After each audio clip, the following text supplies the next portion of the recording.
Hello दोस्तों, तो आज हम आपको रूम हीटर बनाकर दिखाएंगे जिसे आप कार्डबोर्ड की सहायता से घर पर बना सकते हैं।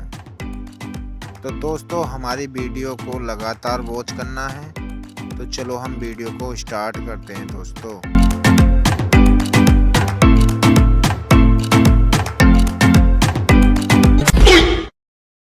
ये तो कुछ नहीं है, चलो हम दिखाते हैं।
आगे देखने से पहले वीडियो को लाइक करें और चैनल को सब्सक्राइब कर दें।